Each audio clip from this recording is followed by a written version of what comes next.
Right sir. Kishan Reddy గారు, మీరు మోదీ గారి పొదుపు మంత్ర మా హైదరాబాద్ నుంచి మొదలుపెట్టారు. ఆయన పెట్రోల్ డీజిల్ ధరలు ఆల్రెడీ ఈరోజు ₹3 పెరిగాయి. సో దానిపైన రాహుల్ గాంధీ గారు విమర్శలు చేస్తున్నారు. ఎన్నికలు ఉన్నాయి కాబట్టి 2 నెలల పాటు దాన్ని దాచిపెట్టి ఎన్నికలు ముగిసి పవర్లోకి వచ్చిన తర్వాత సడన్గా పెట్రోల్ పెంచేశారు, ఇప్పుడు దేశ ప్రజలకి జాగ్రత్తలు చెప్తున్నారు అని. పొదుపు అనేటువంటిది ఇది ఒక కేంద్ర ప్రభుత్వానికో లేక భారతీయ జనతా పార్టీకో లేకపోతే నరేంద్ర మోడీ గారికో లేకపోతే వ్యక్తికి సంబంధించినటువంటి అంశం కాదు. ప్రపంచవ్యాప్తంగా వచ్చినటువంటి అనేకమైనటువంటి ఇటీవల సంఘటనలు, యుద్ధ వాతావరణంలో జరుగుతున్నటువంటి పరిస్థితులు, నెలకొన్నటువంటి పరిస్థితులు, అది మన దేశమే కాదు, మనం ప్రపంచంలో ఉన్నాం. ఈరోజు ఆయన వేరేం చెప్పారు, మీరు బంగారం మొత్తం కొనొద్దు, మీరు పెళ్లి చేసుకోవద్దు, మంగళసూత్రాలు కట్టొద్దు అని చెప్పలా. తగ్గించండి, వృధా ఖర్చులు కొద్ది ఆపండి. ఈరోజు పెట్రోల్ ఉత్పత్తులు కూడా పెట్రోల్ వాడొద్దని చెప్పలా. 2 కార్లలో వెళ్ళేటోళ్ళు 1 కార్లో వెళ్ళండి. ఇది ప్రపంచవ్యాప్తంగా ఉన్నటువంటి చర్చ. అది దాన్ని ఒక ప్రధానమంత్రిగా దేశ ప్రజలకు చెప్పకుండా దాచిపెట్టుకోలేడు. దేశ ప్రజలతో మంచి అయినా చెడ్డైనా షేర్ చేసుకోవాల్సినటువంటి బాధ్యత ప్రధానమంత్రి గారు. ఆలస్యంగా చెప్పారు, ఆలస్యంగా ఏం చెప్పలేదు. గెయిన్ కోసం ఈ యుద్ధము మీరు స్టేట్మెంట్ రోజు చూస్తారు, నెక్స్ట్ వారం యుద్ధం అయిపోతుంది, ఇక మొత్తం షిప్లన్నీ వచ్చేస్తాయి, ఆయిల్ షిప్లన్నీ వచ్చేస్తాయి, ఇక ఈ వారం వస్తుంది, రేపు రాత్రికి వస్తుంది. ఎన్ని ఒక దేశానికి అధినేత నుంచి ఎన్ని రకాల స్టేట్మెంట్లు వస్తున్నాయి మీరు చూస్తున్నారు కదా. రేపు మాపు వచ్చిన తర్వాత మళ్ళీ దాన్ని ఇంకా నాంచడంతో ఇప్పటికే చాలా అనేక దేశాలు, భారతదేశం కాదు అనేక దేశాలు పెట్రోల్ ఉత్పత్తులు పెంచాయి. అన్ని దేశాలు కూడా ఏది రేటు పెంచాయి. మన దేశము ఇంకా అయిపోతుంది అన్నట్టు ఆగా మనం 3% పెంచిన వాళ్ళు 50, వాళ్ళు 40%, 20%, 30% పెంచారు. మనం ఓన్లీ ₹3 అంటే ₹3 దగ్గర ఆగుతుందా? ఇది అది మన చేతిలో ఉందా, నీ చేతిలో ఉందా? ప్రధానమంత్రి గారు ₹3 పెంచామంటే పొద్దున పెరగచ్చు, నీ చేతిలో ఉందా అంటున్నది. అది మనం తయారు చేయలేం కదా. ఇక్కడ భారతదేశ భూభాగంలో పుట్టదు అది. నరేంద్ర మోడీ గారు దేశంలో భారతదేశంలో తయారు కదా. అది నరేంద్ర మోడీ గారి చేతిలో లేదు, అది ఎవరి చేతిలో లేదు. అది మనము ఇతర దేశాల నుంచి 90% పెట్రోలియం ఉత్పత్తులు దిగుమతి చేసుకుంటున్నాం. ఆల్మోస్ట్ 95% ఆఫ్ గోల్డ్ దిగుమతి చేసుకుంటాం మనం. 95% ఆఫ్ యూరియా ఫెర్టిలైజర్ దిగుమతి చేసుకుంటాం. ఆ దేశాల మీద ఆధారపడింది. ఎందుకంటే ఆయన ఏమన్నారు, రూపాయి విలువ పడిపోతుందో మనమే అంటాం. రూపాయలు ఎందుకు పడిపోతుంది? విపరీతమైనటువంటి ఫారెన్ కరెన్సీ లేకపోతే ఫారెన్ ఎక్స్చేంజ్, మనము విదేశీ మార్గదర్శనం చెల్లిస్తున్నాం. అందుకోసమే దేశ ఆర్థిక వ్యవస్థను దృష్టిలో పెట్టుకొని, మన దేశ భవిష్యత్తును దృష్టిలో పెట్టుకొని కొన్ని సలహాలు, ప్రజల సహకారం కోరడంలో ఒక ప్రధానమంత్రిగా ఆయన తప్పాలి.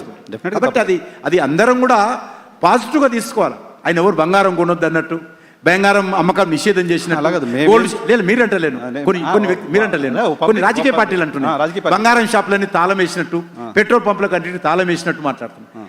వాడుకోండి. మనం ఈరోజు కష్టాల్లో ఉన్నాము బికాజ్ మన దేశంలో ఇది ఉత్పత్తి కాదు, మన చేతుల పని కాదు, భారత ప్రభుత్వం చేతుల పని కాదు. ఇప్పటి కూడా మనము ధరలు పెంచకుండా అన్ని రకాలుగా చూస్తున్నాము. భవిష్యత్తులో ఇంకేదైనా కూడా అందరూ మనం సిద్ధంగా ఉండాలని ప్రజలను సిద్ధం చేసేటువంటి ప్రయత్నంలో మోడీ గారు హైదరాబాద్లో జరిగినటువంటి బహిరంగ సభలో ప్రజలకు అప్పీల్ చేశారు.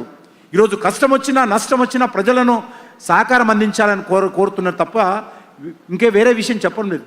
వాస్తవ విషయాలు ప్రజల ముందు. ఉదాహరణకు ఈరోజు హైదరాబాద్లో మనం చూస్తే, నేను నా చేతిలో ఉంది, మనము 36% అంటే 35.20 VAT మన దగ్గర ఉంది. అత్యధికమైనటువంటి పెట్రోల్ ఛార్జ్ ఏదైతే రేట్ ఉందో తెలంగాణలో ఉంది.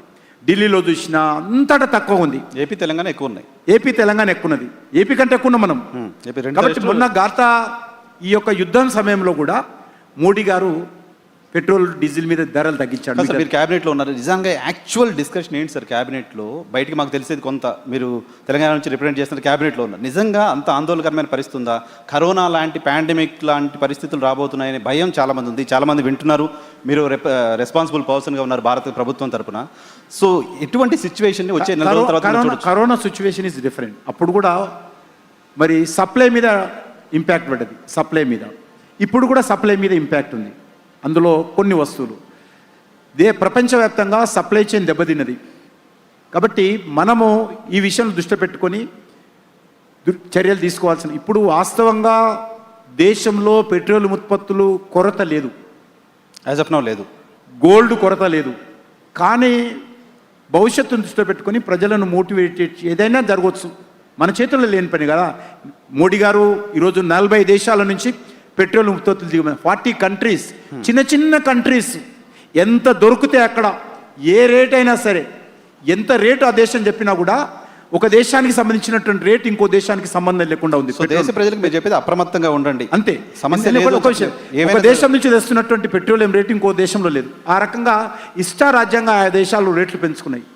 ప్రధానమంత్రి గారు రష్యా నుంచి బదిలితే చిన్న చిన్న దేశాల సైతం కూడా బతిలాడి ఆ దేశాలకు, ఎందుకంటే మన దేశంలో ప్రపంచంలో అత్యధికమైనటువంటి జనాభా, మనం కన్జ్యూమ్ కూడా ఎక్కువ చేస్తున్నాం. మనం ఈ మధ్యలో చేయాలి, డెవలప్మెంట్ దాంతో ముడిపడి ఉంటుంది, జీడిపి ముడిపడి ఉంటుంది, ఎంత కన్జ్యూమ్ చేస్తున్నాను చేయాలి. కానీ దానికి సంబంధించినటువంటి మరి ఇతర దేశాల నుంచి కొనుక్కొని రావాలా. ఎవరు ఫ్రీగా, ఎవరు తక్కువ రేట్కి, మార్కెట్ అది వరల్డ్ మార్కెట్లో కొనుగోలు చేయాలి.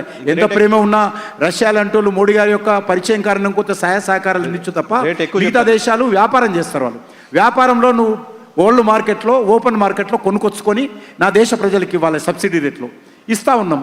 కాబట్టి కొంత గొప్ప మనం ప్రజలను అప్రమత్తం చేసేటువంటి ప్రయత్నం.